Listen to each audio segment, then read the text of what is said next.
Hey, what's up, guys? John here. Really excited to have Peter Siegel on the show today. We're going to be talking about multifamily, retail, real estate, the changing economy, and some big opportunities that he sees coming down the road. And yeah, it's going to be a great show. Hey, Peter. John, how are you, man? I'm doing really good. So you're based out of New Jersey. I'm How's based in New Jersey. I triangulate though. It's like central to my region is like Philly to New York to New Jersey. I'm always driving somewhere. cool? So do you invest also in Philly? I don't invest in Philly. I don't love Philly for multi. Philly is the first thing I look at is political landscape. Is the town open for business? Is it favorable for real estate and property owners? Philly's not really high up on the list, Yeah. as you can imagine. Yeah, I just went through a fair share of problems in LA, and I think that's one of the really big questions people have to ask before they make any investment is just what you said, like making sure that you're going to be putting your money in an environment that wants you to do well. Like Man, Philly, New York, LA, it's like it's an uphill battle. it's uphill, and it's a scary time because we've all seen over the past couple of years, all states have been considering or adopting new forms of legislations and curbs on businesses, especially property owners with multifamily. I heard even Florida in Dade County is considering something in Yep. terms of a regulation. Yeah, you heard correctly. Dade County, Miami, and Tampa. They're also they're considering. I think they declared like a housing emergency, and Yeah. in Tampa, it's not like full rent control, but they are beginning to move in that direction. And as we know, as they open the door only continues to open. And so it will be interesting to kind of see as this affordability crisis like gets worse. There's going to be more people demanding, quote unquote control. You know what's interesting to me? Hmm. When the price of gas gets too high and people don't like it and they complain that gas prices are too high and it's killing them and it's an extra tax and they can't afford to drive to see grandma. When that happens, what's the solution? We introduce more supply of oil into the marketplace. Gas prices come down, right? What's the what's the problem with we have a housing shortage and prices are high for housing. We need to introduce more supply into the marketplace. But you've got these places. We're just talking about two places in Florida, and we know the coastal cities are pretty rough, and Chicago's pretty rough. But their first knee jerk reaction is to regulate, restrict, and they make it worse. I wish there was some way to get that message across. Like it's like you're playing with Mother Nature. Yeah. So I had a conversation many times before with people that would comment on Instagram. They would like I would buy a property and fix it up, or I would do something, and they'd be like, "Oh, you're increasing the rent, and it's going to be more expensive."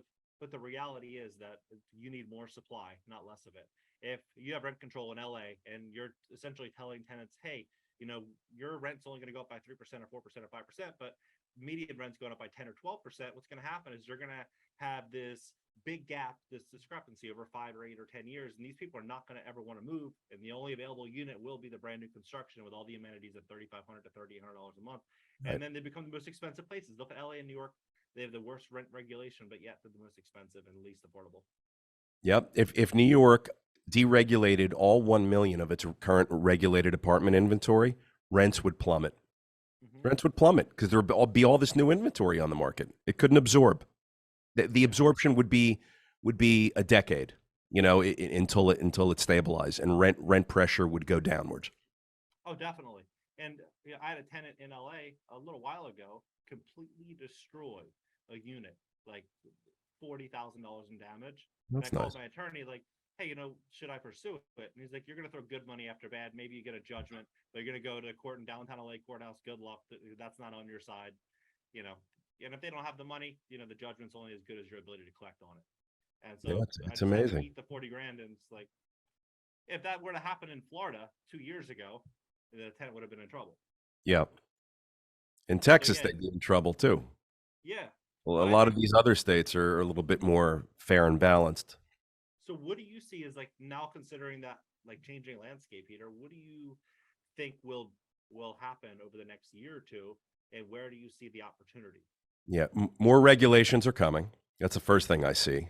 I remember speaking to my guy George here about it several years ago. I see waves of places where I never thought I'd see it start to talk about, and we discussed Tampa and Miami. I never thought I'd hear about that in Florida, but I'm seeing waves and waves of places and towns, municipalities, states talk about regulating the housing supply. So that's a rough pill to swallow. I feel our world is getting more divisive, more combative, more restrictive. There's going to be less dialogue, less discussion. It's, oh, you don't think like me, therefore you're the bad person, and I'll cancel you, or I won't support you, or we can't even have an adult conversation about it. I mean, I see this getting worse and worse and worse, and it bums me out. I think anybody who's been in business for more than 5 seconds knows that communication is so important. And there's less and less communicating going on, and just everything's so divisive, and it's rough to be heard or to ask to be heard. And even the mere implication of saying something that someone else may disagree with just makes things very controversial. And it's I worry about that. So are you kind of maybe looking at other investing vehicles because of that? So a few things have happened for me over the past few years as I've seen this materialize. Number one, you asked me before we started today how much that I do is multifamily versus other things. I answered you about 80% is multifamily. The other 20% is opportunistic, other investments, other businesses. I became an owner of a plumbing company this year. I started investing in Texas several years ago. So now I'm building 343 units, 232 units in Saginaw, which is Dallas-Fort Worth, and I'm building 383 in Austin and another 750 in Pflugerville, just outside of Austin. And I'm an investor with someone else's projects in Dallas, in Princeton, Texas. So I've started to allocate capital to operators and builders and sponsors who I thought were great to partner with or to invest with as a hedge, but also because I had capital to deploy and I didn't have anywhere to deploy it in my core markets. So I had to look elsewhere, to your question. And so I've started investing in Texas. I've started investing. I was already invested in Florida. I've started investing a little more in Florida. I mentioned to you about the plumbing company. And look, I think the trades is where the money is for the long term. Talk about a recession-proof business or a stable business or a growing marketplace. These trades are the people that work in them currently are all aging out. They're all in their late 40s and 50s. No young people are coming into the industry. So there's going to be a real shortage of technicians and tradespeople. And so I felt like that was worthy of a look and an investment for me. And I got very active in the cannabis space a few years ago because I feel like that is one of the very few needle-moving industries that's going to really change economies. And look, all these states and towns, they need money. No one has any money. Our taxes keep going up because they don't have money. The consumer doesn't have any more money to pay higher taxes, yet they still have to pay the higher taxes. So along comes, cannabis, and it's hundreds of millions of dollars in tax revenue that was never before there yesterday, but it's there now. And it's a lot of money. It's real impactful amounts of money that these governments and states and cities can use to solve a lot of problems and fund a lot of things. So I felt like that was a space that I should get into. And I own some cannabis related properties. I own a dispensary. I own the largest outdoor grow pot farm in California. Oh, cool. And it's a bumpy road, but it's one I'm holding on for the long term. So as an example, there, I've had to pivot a little bit. The multifamily pipeline is, it's not the time to invest in multifamily right now. But talk to me again in a year or two, whatever the case may be. But I think the future will be a little better. But the past few years have been tough for multifamily because the cat got out of the bag and everybody saw that multifamily was stable and great and you could raise rents. And so that's what I've been doing.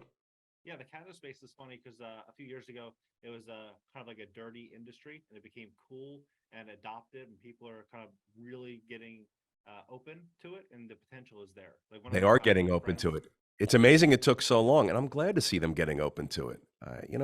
It's Going back, just the money alone, just the economics of it are just, it's life changing for these towns and counties. And oh my God, it's so much money. It's so Yeah, much like money. it's yeah. I mean, one of my childhood friends works at. They have like I think 4 facilities in just outside of LA, and they're now building out one in Vegas, and like Yeah. they're crushing it. And Yeah. given like how many employees they have, it's like relatively small, but they're really doing well. So I think that Yeah. I yeah, think online gambling is another one.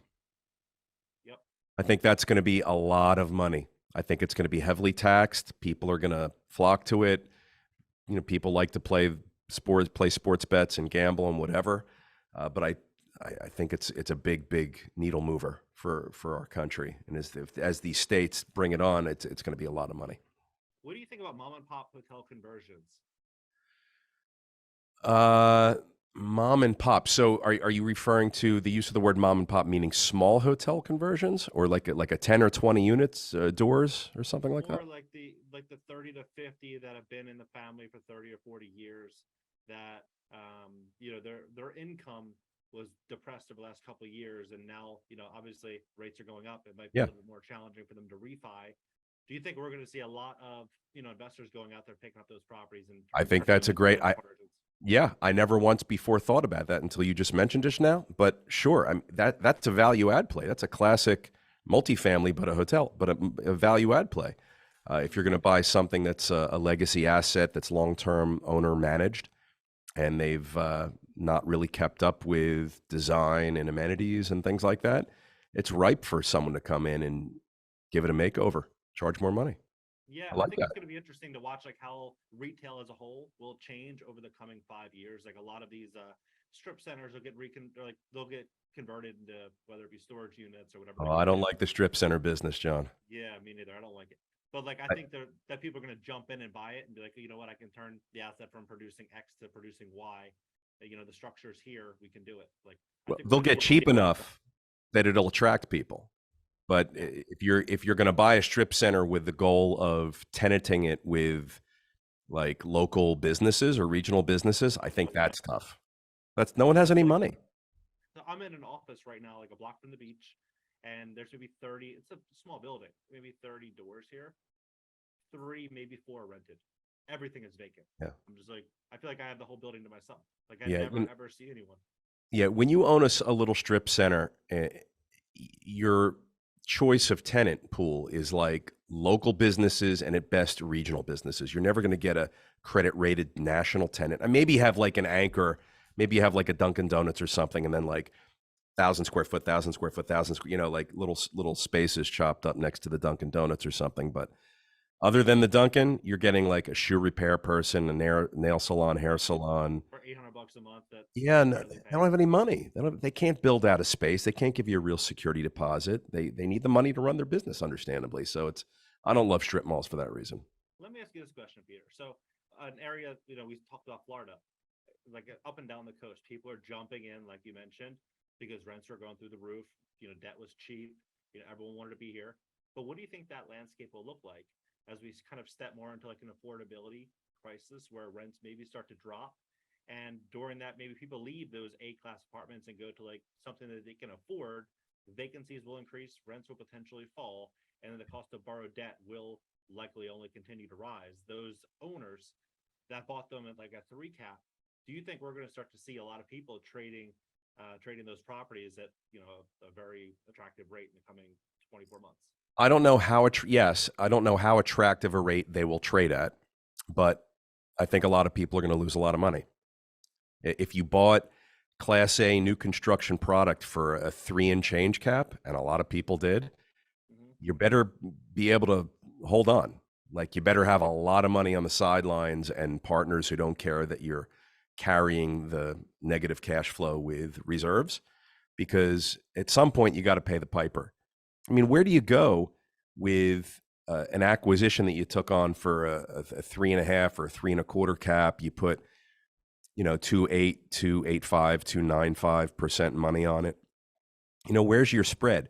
The only thing that can save you is massively rising rents, but we're at the end of that cycle. We're at the end. So if you bought in 2021 or the beginning of 2022 for these crazy numbers like we're talking about, at some point if you didn't get rents up 30-50% in like 18 months, and I understand that there's probably some places in Florida and elsewhere that try to, or maybe even did, but at some point you got to pay the piper, because you have to replace your cheap debt with a more expensive debt. It's typically 5 years. Maybe you got a 7 or a 10 IO deal, but the 10-year IOs, that you're talking Fannie and Freddie, those aren't regional banks doing that. So Fannie, Freddie shut off the faucets. So there's going to be a lack of money supply that's going to be available to these people to replace the cheap debt. I think it's going to be an issue. So they better have reserves. Yeah, so I think that we're stepping into like a huge opportunity over the next like 48 months to make a ton of money. Yeah. And so like what I'm looking at is like, where is that opportunity going to be? Like what unique little caveats in the real estate market, or potentially even in tourism, like I mentioned, like hotels, that could be ripe for the picking. I like the hotel idea. The thing about Florida is it's always saved. Like Florida is saved by the fact that it's a no income tax state and it's warm weather, and there's a constant river of demand of people. There's people always moving to Florida. Like I remember Florida every cycle. My parents are from Florida. I lived a lot of my life back and forth in Florida. And so my familiarity with it causes me to remember that in these cycles, Florida would move with the cycles, but it always came back. There was always people moving down. There was always new economies, new towns expanding, building, developing.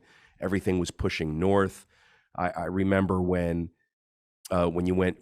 I remember when Boca. Are you in Boca? You're in Boca. I remember when Boca was all groves.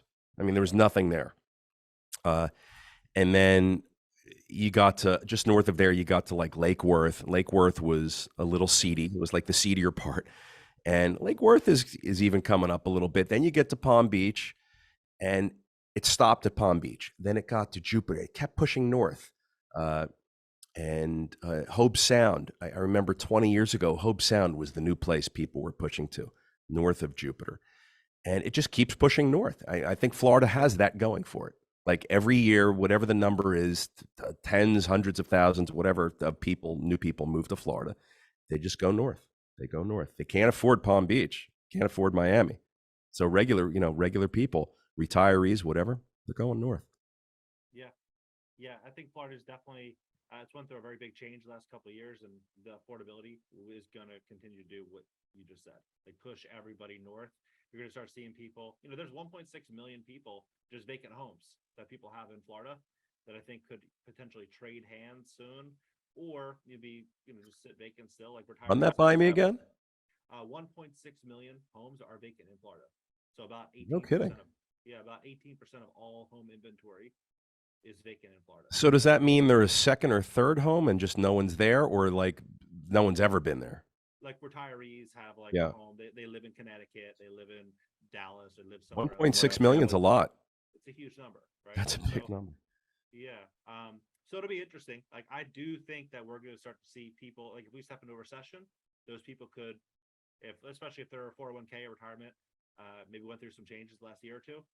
Maybe like, we're not as secure as we thought we were. Maybe we'll sell the home over in Connecticut and we'll go to Florida, or they'll sell Florida and go back. Like, I think Florida is a huge opportunity soon. Like, I think there's going to be big opportunities here very, very soon. Yeah, I agree. I think Florida is going to be a big one because that's where there was a lot of action. Texas, there's a lot of businesses. In multifamily, we have the phrase follow the jobs, right? So if you follow the jobs, you end up in Texas, you end up in South Florida. Texas has a lot of companies. You've read about all of them this year, moving down there, and they're bringing thousands and tens of thousands of jobs with them. I mean, high-paying jobs. That's going to save Texas from the correction that everyone else is going to experience. But where you don't want to be investing is one of these places where there is no savior. So Florida has a savior, people always moving there. Texas has a savior, the companies are relocating every day. But you get to like New Jersey or New York or Illinois, anywhere else pretty much, and there's nothing saving it. So they're gonna be more. They're gonna have a higher beta when the market corrects, whereas Florida, Texas, and some of these other red states are going to have less of a beta and less volatility. But the other one's going to be super volatile, man. I wouldn't put money in a lot of these places. So speaking of New Jersey, do you think that tenant regulations are going to get much more strict over the coming couple of years? Because Yes, it seemed like it went through like a very radical move over the last 5 years. I do. I do think it's going to get worse. And it's a shame because it's not the solution. All we got to do is relieve the restrictive zoning ordinances and build more. You know, you've got NIMBYism at its finest in New Jersey. People want to build new housing, just not near them, and do it down there or over there. And it's the zoning never gets passed. They don't amend any of the zoning laws. They've got affordable housing ordinances that don't create any affordable housing. They just de-incentivize builders from taking risk to build product. And it's a very divisive state as it is. I mean, our great state of New Jersey, there's 535 different towns. No one talks to each other. They're all out for their own. And it's it's so grossly inefficient. And so, yeah, in that, against the backdrop of all these things I just mentioned, I think New Jersey's in for a rough ride. I do. More restrictions, more regulations. I want to see them build more. I mean, how do we get these places to build more? They're so afraid to incentivize developers and entrepreneurs. They think it's like a dirty word. Like if you say, "Oh, I'm a real estate or a developer or owner or entrepreneur," it's like now you get looked at like, "Oh, you're the problem. You're the greedy guy." And they don't want to do that. They don't want to make it easier. Look, the government needs entrepreneurs and developers. They can't build housing, but what they can do is set policy that allows housing to proliferate and grow and develop. And they're failing to do that. They're trying. Some places they're trying. Look at St. Paul, who last year enacted the most restrictive rent regulations the world has ever seen. Yeah. They're rolling it back now. They said, "Oh, that was a mistake," and they're rolling that back. You see California with ADUs now. I applaud them.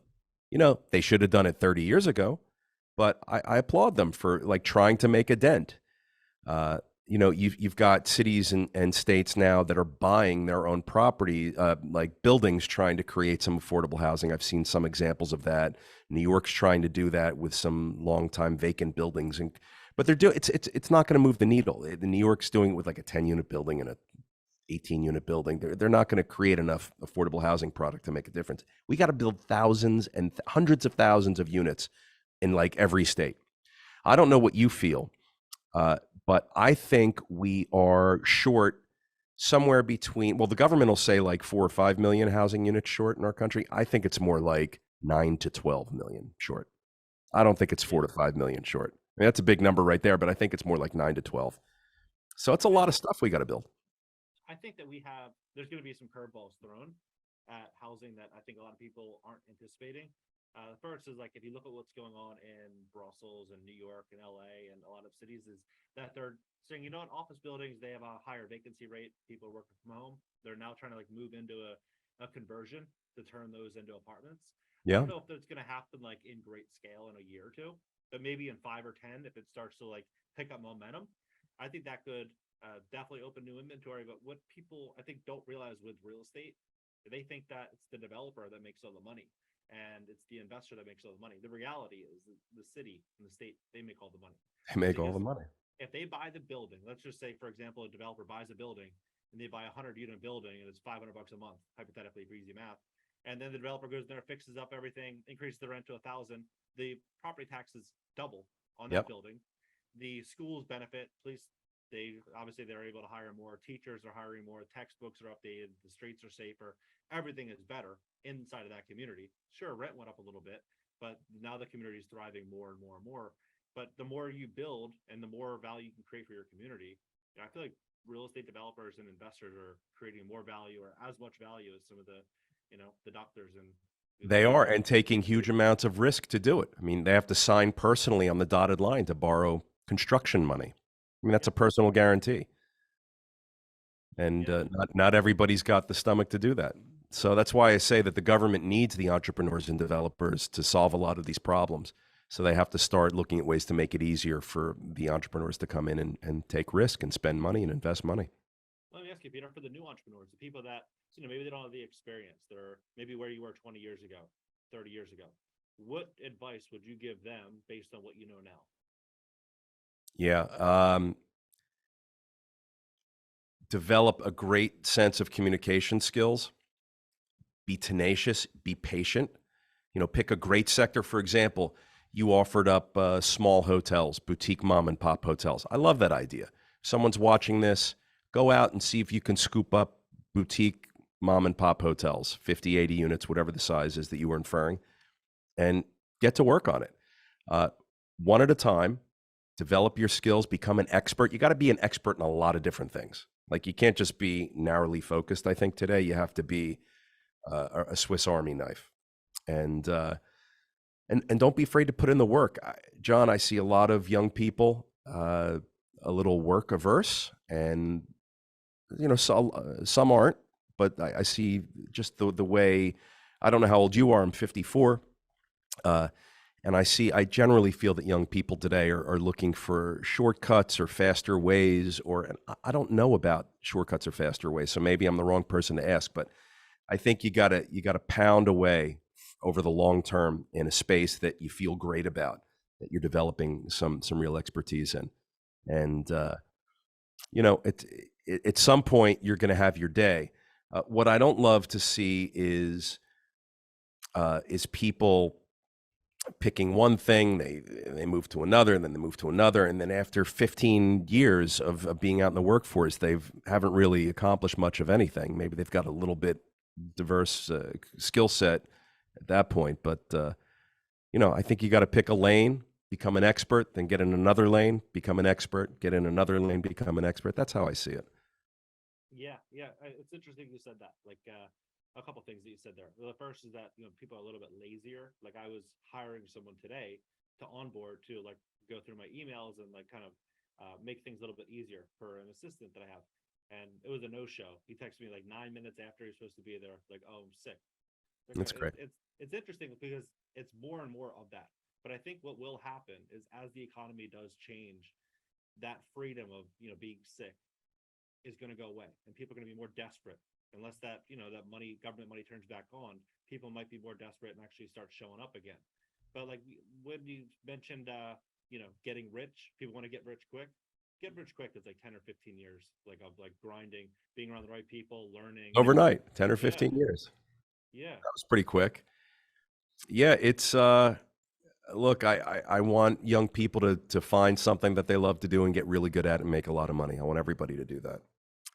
But just gotta retrain or I don't know. I don't know how to talk. I feel at some point, I talk to a lot of young people, so I feel like I have a great perspective on one hand, and then on the other hand, I feel like, oh my God, I don't understand them. They don't understand me. Yeah, a lot of people also, talk about raising money, and I think a lot of people, from what I've gathered, they say that the easiest part is actually raising the money. The hardest part is finding the deal. And so when people are like experienced in the field, for example, for you in New Jersey, you may have connections in Texas. You might come across an opportunity that maybe you can't take on at that moment, but you know somebody that would be interested. Yeah. If your former relationship could bridge that connection, it's just like about those connections and building out that track record of knowledge. Absolutely. Be reliable, be trustworthy, build relationships based on those characteristics. People will take your call. People will want to do business with you. You don't have to be, you bring up a good point.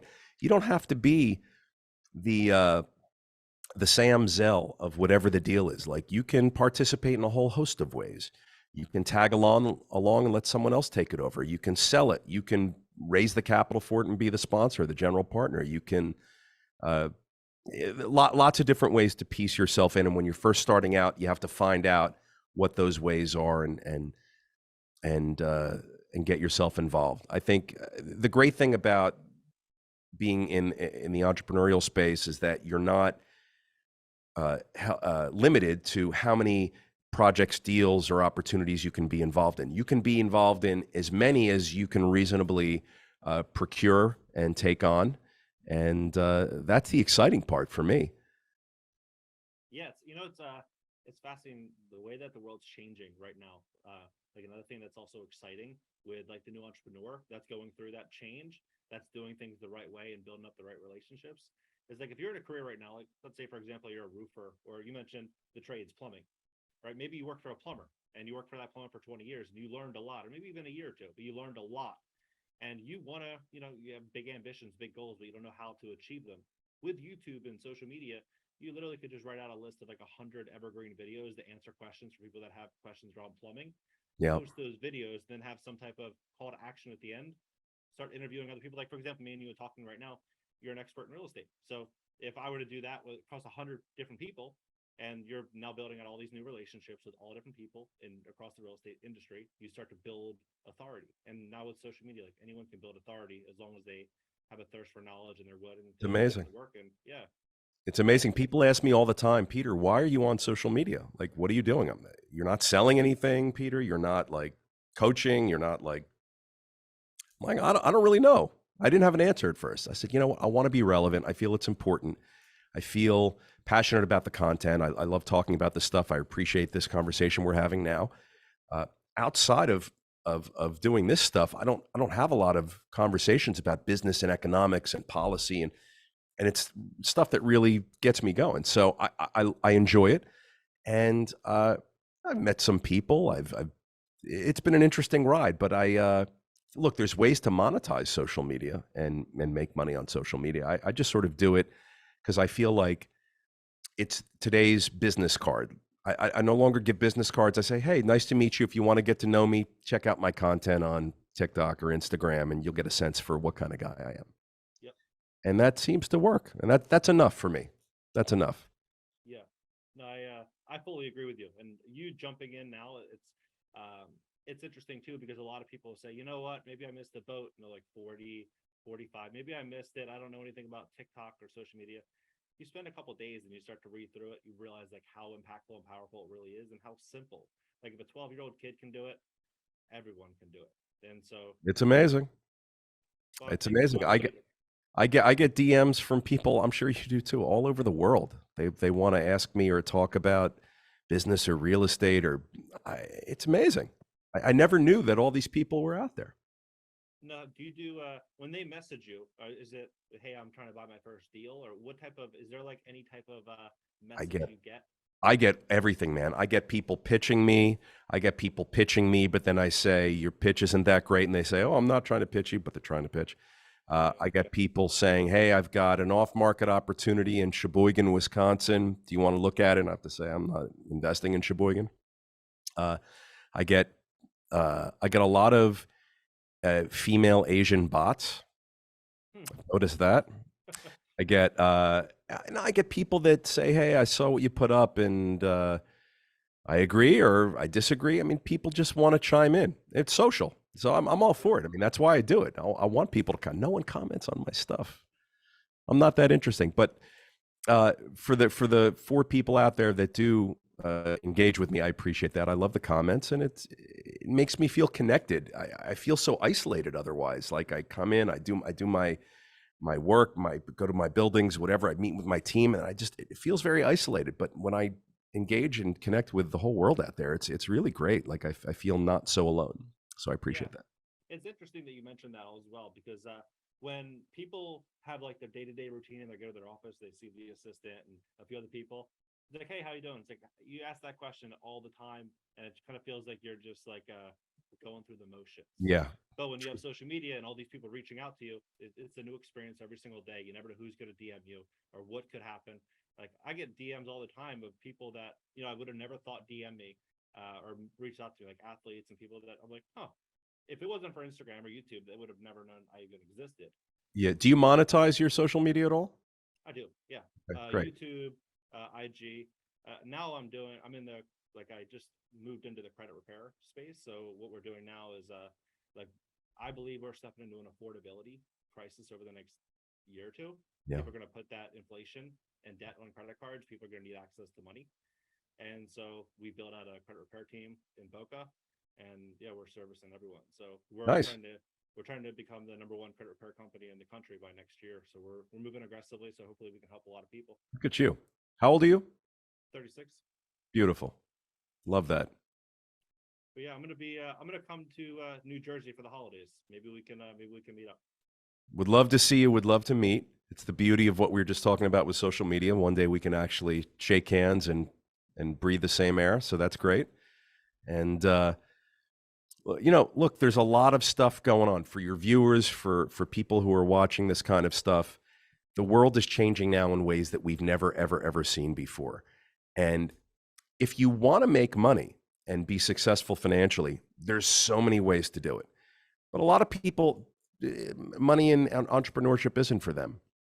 And so they need to find something else, right? And but I really I feel now more than ever that it's so important to have a handle on the financial machine and how it all works.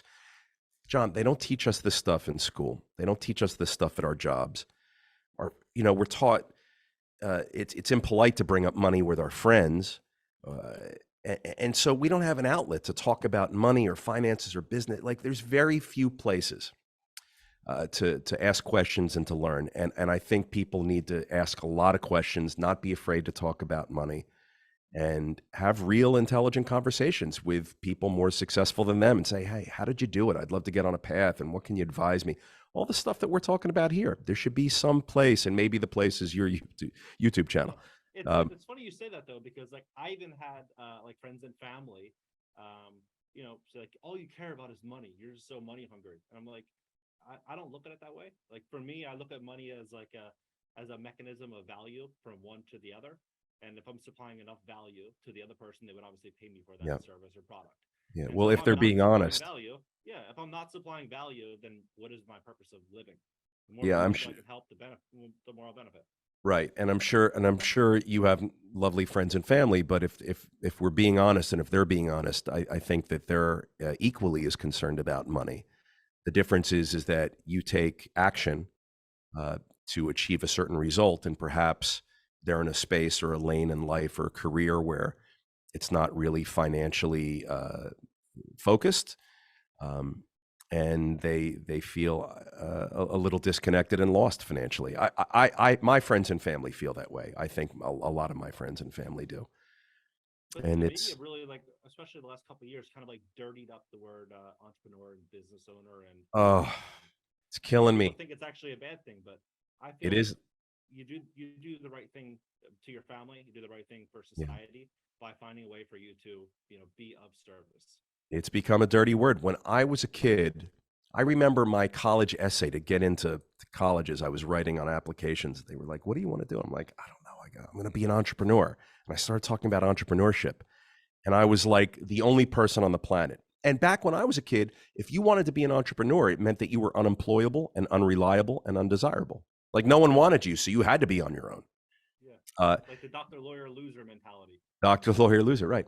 And then you started to see. I remember in the late '80s, early '90s, you started to see like some athletes and rap stars like pivot in, like P Diddy went into Ciroc, and like, you know, there was all these moves that people were making and they were becoming entrepreneurs. And then it was like, oh, I want to be an entrepreneur because there was like a role model. You know, there was never really like, when I was a kid, there was never really like an entrepreneur role, or many entrepreneur role models. There were some, but then it started to get into pop culture with the athletes and the musicians, and everybody wanted to be an entrepreneur. And now it's like the dirty word again, and it's bumming me out. Yeah, I mean, like I grew up listening to like rap, like the old school rap when I was like 12, 13, 14, 15. And like it was all about money, all about like taking control of your life and doing, and like I grew up loving that. And like I feel like it had a really big shape into like who I am, like kind of molded me to think more about that money side of it. But yeah, I agree with you fully. I think we're going to start to see a whole new swing of this, though. I think we're going to see a lot more entrepreneurs coming out over the next year or so as businesses kind of contract and potentially lay people off. People are like, you know what, I need to do my own thing. I need to take control. Yeah. We might see a lot of people going out Gonna happen. trying to find new talent, find people, business partners. Like this is the time to start businesses, the time to like make things happen. Is like yes, it is. Yes, it is. It is the time right now. Well, Peter, not as good as it was yesterday, and not as good as it was the day before yesterday, but right now is pretty darn good. And tomorrow will be good. Do you think rates will continue? Just last question about real estate. Do you think rates are going to continue to go up? What do you think about that? Yeah, I think the 10-year is going to hit 5 and change, maybe 6% on the 10-year, which is bananas for me to think about. because in multifamily, the banks lend on a spread over the index being the 10-year in a lot of cases. Yeah. And so they want to get, 200 bips over the 10-year. So if it's call it 6%, we're talking about multifamily borrowing rates around 8%. I mean, I hope we don't see that, but I think it's going values, in that direction. Yeah, values of multifamily would probably drop by 50%. Yeah. The cost to borrow money would go through the roof. Yeah. But It's coming. Huge opportunities. It's coming, man. There's still in real estate. There's still a disconnect right now. Today, September 26th or 7th, whatever today is. Sellers still feel like their piece of real estate is the most amazing, valuable, desirable piece of real estate on the planet, and they're asking prices that are, from a year ago or from January of 2022, and the buyers are saying, "Sorry, man, we're not biting. The rates have gone up, the buying power's been decreased, and the sellers haven't capitulated yet. They will at some point. They will, and there's going to be a lot. I mean, just look at your Florida example: 1.6 million homes that are vacant. What's going to happen? I mean, that stuff's going to hit the market. Yeah, Bad time to be a seller. YouTube video yesterday. I'm going to release it today. Kind of talking about mortgage rates, and the average buyer that were to buy a $500,000 property before with 20% down, 100 grand at a 3% rate, like they can make $85,000 a year with low debt to income ratios to be able to buy that property. Right. Now with current rates, they have to make 125,000. So they'd have to increase their income like 35, 40% to buy the same property. Right, which you can't do if you're in a rent-regulated environment. Yeah. So smoke on that. It's going to be tough. Change is coming and big opportunities. Peter, thank you so much. John, thank you. Keep it up. You're doing good work. You too. We'll talk soon. Thanks, buddy.